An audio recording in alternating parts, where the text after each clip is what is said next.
Bienvenue sur le Path of Faith, où nous allons entamer une quête de découverte spirituelle, guidée par la lumière de la foi et les enseignements de Jésus-Christ.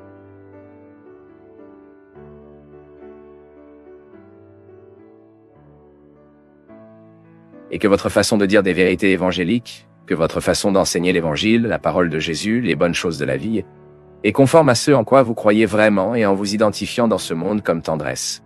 Le mot peut être difficile, mais la musique qui entoure le mot n'a pas besoin d'être.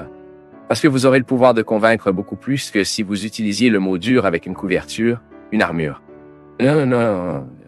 Nous avons tous peur de l'armure, car elle nous rappelle la guerre. Et parfois, au lieu de mettre la mélodie, la musique, dans notre parole, nous mettons l'armure. Et nous effrayons celui qui nous écoute. Nous avons blessé celui qui nous a écoutés. Je suis une personne très triste. J'ai 44 ans. Et quand je me suis marié avec une année de mariage, j'ai perdu mon premier enfant. Ensuite, j'ai passé beaucoup de tristesse pour cela. J'ai passé plus d'1 an avec beaucoup de dépression, beaucoup de tristesse. Puis 20 d'autres enfants. Sont venus 4 filles. Quand c'était maintenant cette année, qui s'est terminée hier, le 11 janvier, j'ai perdu le petit-fils du noyade vainqueur, à droite, pendant 4 ans et demi. Ceci, Homeland, a beaucoup évolué dans ma vie. J'ai été très triste, très secoué, très choqué, presque morte. Même aujourd'hui, cela le porte, cette tristesse en moi. J'adorerais m'en libérer, Père. Cet enfant a beaucoup bougé avec moi. C'était comme ça. C'était pire que le cas de mon fils. C'était bien pire. Parce que c'était comme ça. Mon fils est allé à une mort aussi soudaine parce qu'il a pris une bouillie. Puis il ne s'est pas étouffé, mais il admettait à ses poumons la bouillie qu'il a prise. Et la mort de mon petit-fils a été une mort noyée, une mort que j'ai trouvée très stupide, très soudaine. Pour que je n'ai pas pensé.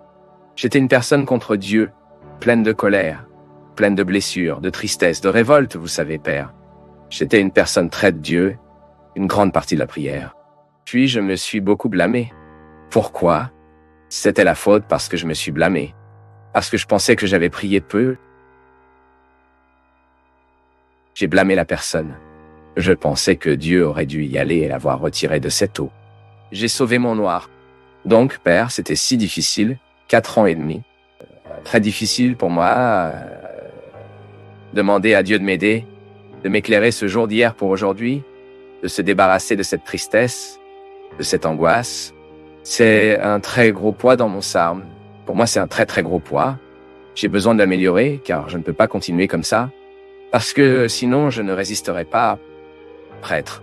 Je ne mourrai pas de tristesse, de souffrance. Et c'est tout, maintenant je veux que tu m'appelles. Que dois-je faire, Père? Donna Maria. La première chose qui est très belle à identifier, à droite, dans la dame, est le désir de changer. Quand, à chaque fois que nous sommes confrontés à un événement qui nous traumatise, cela supprime le sol, à droite. Car un tel événement prend notre terrain. Une innocente, une personne que nous aimons, tuée là-bas. Je me souviens aussi de notre ami de Sergi, qui a vécu la même expérience. Et elle a sorti son fils des eaux. Elle l'a emmené. Un garçon mort. J'ai entendu cette histoire et j'ai eu l'occasion d'être avec cette femme, qui est la mère de ce garçon, au bord de la rivière Jordanie. Quand nous sommes allés à la Terre Sainte. Et je me souviens que lorsque j'ai fait son baptême, le mot qui m'est venu était ça. J'ai jeté l'eau de la rivière Jordan au-dessus de sa tête et je lui ai dit « Oh, parce que cette période de la vie, de la mort du garçon jusqu'à ce jour, gardait le garçon noyé. Elle ne l'a pas retiré de la piscine, car elle n'a vécu qu'autour de cela. Elle n'a rien fait d'autre. Il vivait tout le temps l'expérience de noyade. C'est cette vieille histoire, n'est-ce pas, les gars? L'événement est là, et je ne peux pas me détacher de lui. Donc, peu importe combien de temps il est passé, le garçon est toujours noyé. Le garçon continue dans les eaux. Face à ce mot, elle a décidé de réagir, et c'était très beau d'entendre ça. Père, nous vous remercions beaucoup que ce mot a aidé ma sœur à poursuivre sa vie. Donna Maria Dozy.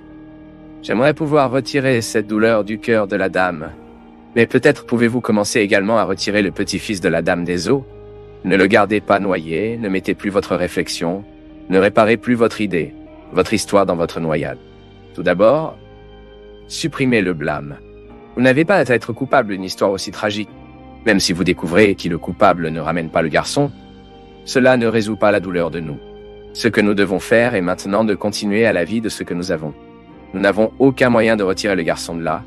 Nous n'avons aucun moyen de le ressusciter. Nous n'avons aucun moyen de lui rendre la vie. Il n'y avait pas de temps pour faire quoi que ce soit. Mais maintenant, il y a une belle façon de faire en sorte que la résurrection se produise. Restaurer la vie de famille. Amener la joie. Parce que nous sommes tous privés, Donna Maria Dulce. Lorsque nous avons une personne à l'intérieur qui ne peut pas vivre le processus de perte, nous sommes partout. Nous sommes blessés. Nous avons été blessés. Et c'est beau à dire que je ne veux pas être amer. Je ne veux pas être une personne triste. Cette réaction est déjà l'action de Dieu dans la dame. Le temps de la révolte, ça fait partie de la vie. Nous sommes humains, nous sommes fragiles, nous révoltons vraiment, nous crierons, nous blasphémer, mais il doit être éphémère. Le cri et le blasphème ne corrigent pas nos cœurs, non. Ce qui corrige nos cœurs, c'est la prière de livraison. Et cela doit être la prière de la dame, la fille de la dame. Seigneur, je n'ai aucun moyen de changer la mort de mon petit-fils. Donc je veux le délivrer au Seigneur. Je veux que le Seigneur prenne soin de lui et retire cette culpabilité de nous. Accordez-nous la grâce de continuer à vivre sans avoir à trouver un coupable pour cette tragédie. Livrer entre les mains de Dieu ne signifie pas aliéner, non. Nous livrons seulement entre les mains de Dieu ce qui n'a plus un moyen.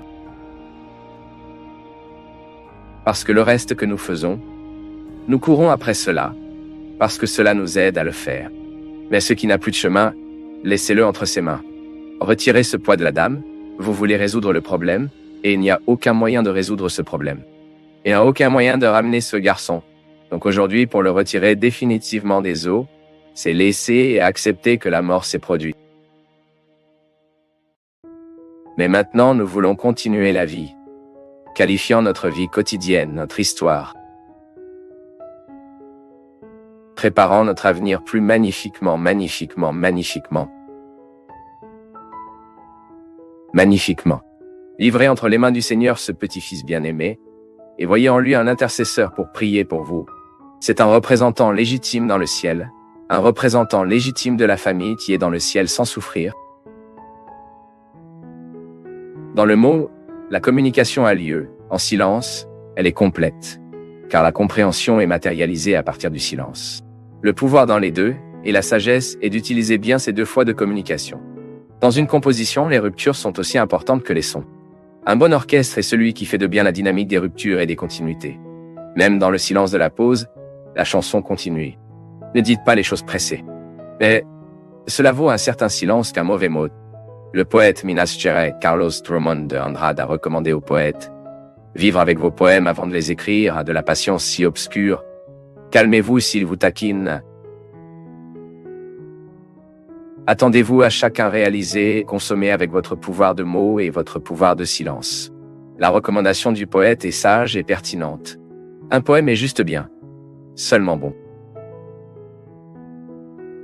Mûri dans le semis du silence. Avant de devenir un mot, la poésie est l'expérience de vie silencieuse. Les artistes le savent et nous devons apprendre. Il faut du temps à ce que vous devez dire. Débarrassez-vous de la hâte de vouloir donner des ordres au monde.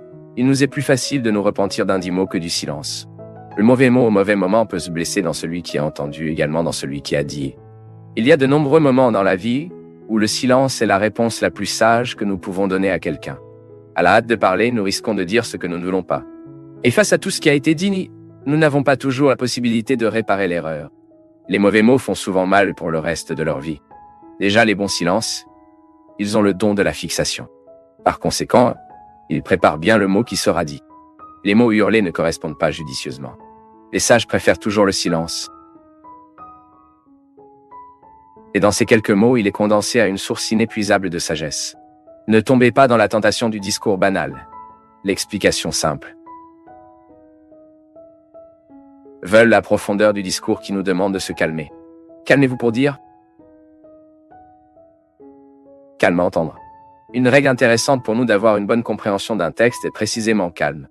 Ce n'est qu'alors que nous pouvons entrer dans les significations que l'auteur voulait suggérer, et, par conséquent, plonger dans le mystère de votre texte. Les lectures pressées peuvent favoriser les idées fausses. Et l'idée fausse est une sorte de désaccord entre ceux qui écrivent et celui qui lit. C'est une forme d'obstacle à la compréhension du langage. Dans la communication verbale quotidienne, cela se produit toujours. Nous disons et ne sommes pas compris. Compte tenu de l'impasse, deux réalités sont possibles. Soit quelqu'un a dit à la hâte, soit quelqu'un a écouté sans attention. Dire et écouter nécessite un silence.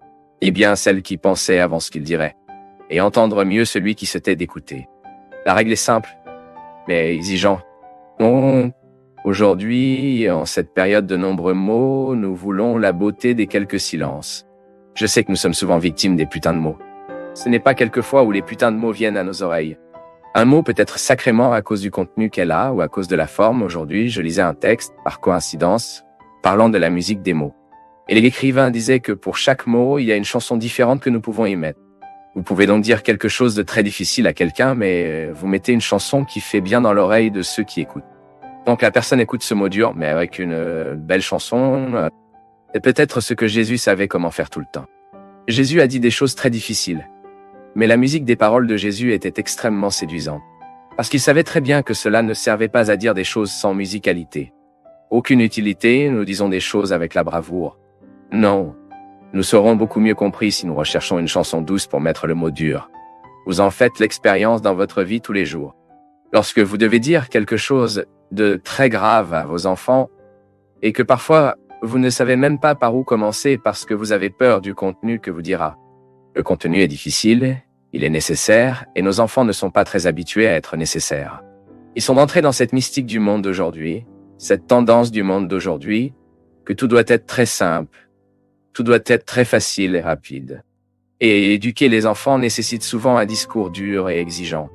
Ensuite, vous découvrirez avec Jésus qu'il est possible de dire des choses difficiles avec des musicalités attrayantes. C'est ce qui a amené les gens à faire attention à ce que Jésus a dû proposer. Le royaume de Dieu que Jésus a proposé n'était pas facile. Ce n'était pas simple. Il est difficile de construire le royaume, mais il a construit de manière si tendre que les gens ont oublié la dureté du mot et se sont attachés à la musique qui impliquait ce mot. C'est pourquoi le segment s'est produit avec une telle intensité en raison de la musique qui alignait tout ce qu'il a dit. Mon peuple, souvent ce que nous faisons de mal n'est pas ce que nous disons,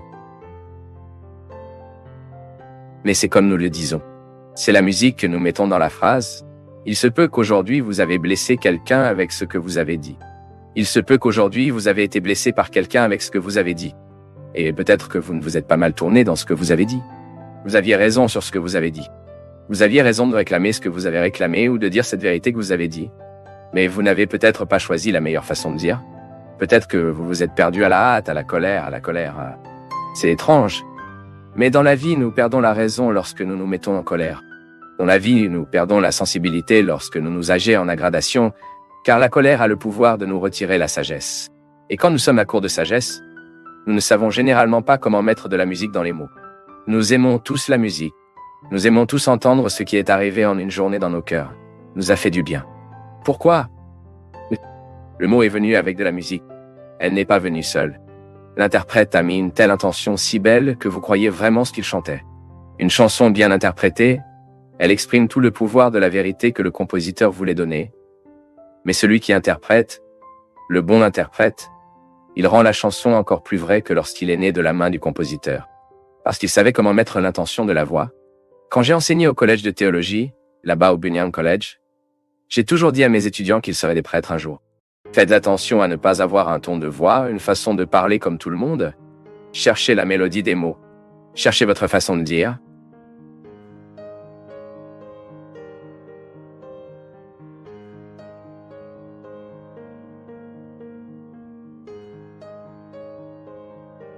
Pour nous du Path of Faith, c'est toujours une joie d'être avec vous en ce moment. Partagez vos perceptions sur le sujet d'aujourd'hui dans les commentaires. Montrez votre soutien en aimant la vidéo et aidez à la partager en l'envoyant à vos amis. Abonnez-vous à la chaîne pour rester connecté avec nous et recevoir nos nouvelles vidéos.